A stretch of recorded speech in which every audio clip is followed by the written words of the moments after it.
Good morning student. आज हम लोग पढ़ने वाले हैं कि प्रिंसिपल ऑफ डायरेक्टिंग क्या है।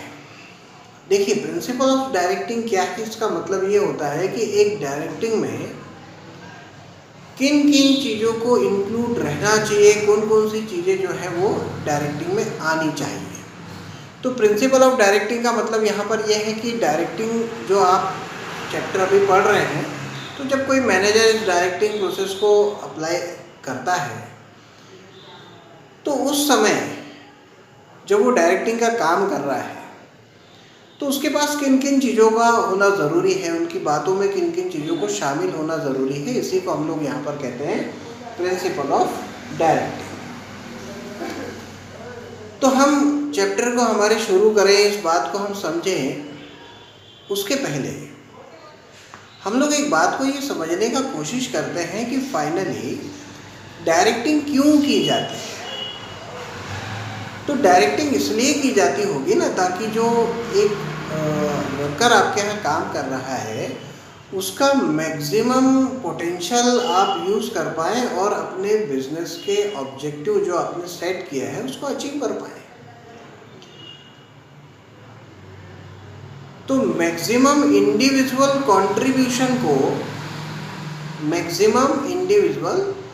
कंट्रीब्यूशन को अगर आपको अचीव करना हो तो सबसे पहले आपको उसकी डायरेक्टिंग करनी होगी। तो डायरेक्टिंग का सबसे मेन जो ऑब्जेक्टिव है वो क्या है? मैक्सिमम इंडिविजुअल कंट्रीब्यूशन को बढ़ाना। हमने जो ऑब्जेक्टिव सेट किया है उस ऑब्जेक्टिव के लिए उसका पोटेंशियल हमको वर्कर का बढ़ाना है। ये डायरेक्टिंग का मेन उद्देश्य होना चाहिए, डायरेक्टिंग में शामिल होना चाहिए। अब उसका पोटेंशियल बढ़ाने के लिए, उसको काम करने की इच्छा जागृत करने के लिए कि वो खूब मेहनत से काम करे, आपको उतना आउटपुट निकाल के दे, इसके लिए आपको क्या करना होगा? तो एप्रोप्रिएट टेक्निक अपनानी होगी उसके डायरेक्टिंग के लिए।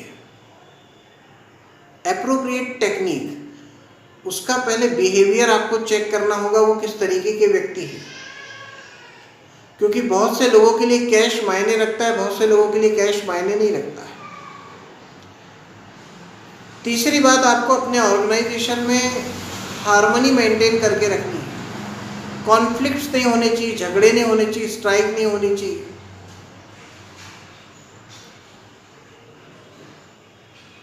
और हम ये भी यूज़ करना चाहते हैं कि हमारे पास में जो भी एक वर्कर काम करने आया हुआ है वो केवल एक ही, कहीं किसी प्रकार का कोई उसको कन्फ्यूज़न नहीं होना चाहिए, उसको एक सही लीडरशिप मिलनी चाहिए ताकि वो जो ऑब्जेक्ट है उसको वो अच्छे तरीके से अचीव कर पाए और फिर हमको जो वर्क देना है उसमें हम उसका फॉलोअप ले पाए। तो देखिए, आज हमने प्रिंसिपल ऑफ डायरेक्टिंग यहाँ पर लिखे हुए हैं। तो प्रिंसिपल ऑफ डायरेक्टिंग जो है, अब यदि हम समझने की कोशिश करें तो हम सबसे पहले एग्जाम्पल ले लें, क्योंकि इस एग्जाम्पल से आपको जो है वो जल्दी से ये जो 8 प्रिंसिपल्स हैं वो काफ़ी अच्छी तरीके से याद हो जाएंगे। आप सही लगाना जान पाएंगे कि डायरेक्टिंग में इन 8 प्रिंसिपल को किस तरीके से लगाना है। सबसे पहले तो देखिए कि अगर कोई मैनेजर है और वो अपने फर्म के ऑब्जेक्टिव को अगर सेट करते हैं, तो सपोज हम यहाँ देखते हैं, अभी हम यहाँ मानते हैं कि हमारे पास में एक जो है वो एक मैनेजर है और ये हमने एक मैनेजर को यहाँ पर ड्रॉ किया।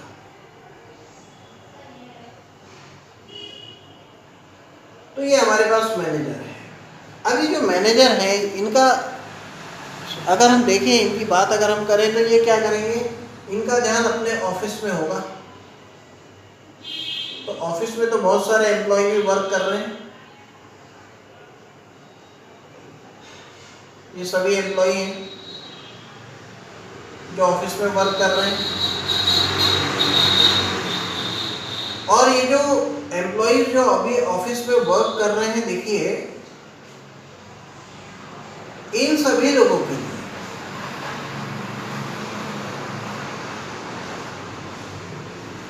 इन सभी लोग जो लोग यहाँ पर ऑफिस में अपने अपने काम में लगे हुए हैं, इन सभी से अब इस मैनेजर को जो है वो काम लेना है।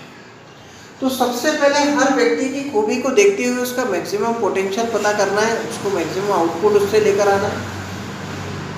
दूसरा, अगर हम समझे कि इसमें अगर हम इनके नाम रख दें ABCD, तो जो A है वो काफ़ी ईमानदार व्यक्ति है, और ईमानदारी में ऐसा है कि उनको अगर 200 रुपये भी हिसाब में ज़्यादा हो जाए तो वो अपने पास कैश नहीं रखते, वो ईमानदारी से वापस करते, उनके लिए कैश मायने नहीं रखती है। मायने ये रखता है कि हमारा मैनेजर हमको रोज़ बुलाता है, हमसे किसी विषय पर चर्चा करता है और हमको डिसीजन मेकिंग में शामिल करता है। तो ए जो है वो काफ़ी जो है वो ऑनेस्ट है। लेकिन यहाँ पर जो बी बैठे हुए हैं वो थोड़े से जो है वो मनी माइंडेड पर्सन है, वो बिना पैसे लिए कोई भी काम नहीं करते। अब अगर इन दोनों के पोटेंशियल को बढ़ाना है तो क्या करना होगा? एप्रोप्रिएट डायरेक्टिंग की टेक्निक लगानी होगी, इनको पैसे देने होंगे और इनको जो है वो थोड़ा सा मान सम्मान देना होगा। अगर ऐसा हो जाए तो ए भी बहुत अच्छी तरीके से काम कर जाएंगे और बी भी जो है वो बहुत अच्छी तरीके से काम करने लग जाएंगे। लेकिन यहाँ डी और सी है जो हमेशा इस बात को लेके परेशान होते हैं कि हमारी सैलरी जो है वो इंक्रीज हो जाए। लेकिन अभी जो मैनेजमेंट है वो ये नहीं चाहता है कि सैलरी इंक्रीज की जाए। ऐसी कंडीशन में सी और डी जो है वो काम करना कम कर सकते हैं। तो इस समय पर मैनेजर को इस कॉन्फ्लिक्ट को रोकना होगा, एप्रोप्रिएट लीडरशिप देकर, एप्रोप्रिएट मोटिवेशन देकर सी और डी को जो है वो तालमेल बनाना होगा, तब जाके कहीं मैनेजमेंट का गोल जो है वो अचीव हो पाएगा। और लास्ट में मैं ये कहना चाहूँगा कि इन सभी के कामों का जो फॉलोअप है वो मैनेजर को लेना होगा। ऐसा नहीं होना चाहिए कि आपने एक बार काम किसी को दे दिया और दोबारा उससे पूछा ही नहीं। अगर ऐसा होता है तो समझ लीजिए कि वहाँ पर कभी भी ऑर्गेनाइजेशन बराबर तरीके से नहीं चलेगा। इसीलिए डायरेक्टिंग में जो 8 प्रिंसिपल बनाए गए हैं वो इसी प्रकार से बनाए गए हैं। सबसे पहला प्रिंसिपल बनाया गया है मैक्सिमम इंडिविजुअल कॉन्ट्रीब्यूशन। ये प्रिंसिपल ये कहता है कि जब भी डायरेक्टिंग हो इस बात के ऊपर फोकस होना चाहिए कि जो मैक्सिमम इंडिविजुअल कंट्रीब्यूशन है, जो उसका पोटेंशियल है वो बढ़ जाए। सबसे मेन लाइन है कि मैक्सिमम इंडिविजुअल कंट्रीब्यूशन जो है इसमें एक व्यक्ति के पोटेंशियल को बढ़ाना है, उससे गोल को अचीव करवाना है। दूसरा है appropriateness of direction technique. Direction की जो टेक्निक होनी चाहिए वो हमेशा कैसी होनी चाहिए? एप्रोप्रिएट होनी चाहिए according to behaviour and observation of manager. जैसे हमने एग्जांपल में लिया था ए और बी के बारे में, अलग अलग तरीके से मोटिवेशन करके, मॉनेटरी नॉन मॉनेटरी मोटिवेशन करके जो है वो यहाँ पर डायरेक्टिंग करनी होती है। तीसरा हम देखेंगे हार्मनी ऑफ ऑब्जेक्टिव्स। एम्प्लॉय चाहेगा मेरी सैलरी इंक्रीज हो, मैनेजमेंट चाहेगा कि मैनेजमेंट कॉस्ट ना बढ़े। तो इन दोनों के बीच में हार्मनी बना के चलने वाला डायरेक्शन होना चाहिए ताकि ऑब्जेक्टिव अचीव हो। अगला देखिए यूज ऑफ इनफॉर्मल ऑर्गेनाइजेशन। बिल्कुल, अगर कभी सैलरी को लेकर अगर सी नौकरी छोड़ना चाहता है तो ABC साथ में मिलकर जो है, आपने इनफॉर्मल ऑर्गेनाइजेशन पढ़ा है, फॉर्मल ऑर्गेनाइजेशन पढ़ा है, तो अब आप भी जानते हैं और मैनेजर भी जानते हैं। मैनेजर ये अच्छी तरीके से जानते हैं कि फॉर्मल ऑर्गेनाइजेशन से ही इनफॉर्मल ऑर्गेनाइजेशन निकलता है। तो अगर सी जॉब को छोड़ना चाहते हैं सैलरी को लेकर, तो मैनेजर हमेशा जानेगा कि वो ABC के साथ में हमेशा चाय कॉफ़ी पीने के लिए बैठते हैं, उनसे चर्चा करते हैं। तो किसी भी एक को बुलाया जाएगा और उसको कहा जाएगा कि थोड़ा सा यहाँ पर आप सी को समझाने की कोशिश करिए कि इस समय थोड़ा सा वो वर्क पे ध्यान दें, आगे पीछे जो है उनका सैलरी बढ़ा दिया जाएगा और शायद हो सकता है उनको प्रमोशन दे दिया जाए। तो ऐसी कंडीशन में सी जो है वो जो जॉब अभी छोड़ना चाह रहे थे वो जॉब नहीं छोड़ते हैं। यहाँ पर मैनेजर ने डायरेक्ट सी से बात नहीं की, बल्कि A, B या D में से किसी ने बात कर ली। तो ये कहलाता है use of informal organisation. Informal organisation का यूज़ करके भी कई बार मोटिवेशन होता है, डायरेक्टिंग होती है और ऑब्जेक्टिव को अचीव किया जाता है। फिर देखिए यूनिटी ऑफ कमांड, इसके बारे में हमने पहले भी पढ़ा है कि सबको जो ऑर्डर मिलेगा वो एक जैसा ही मिलेगा इसमें, ताकि इनमें कोई कन्फ्यूज़न न रहे।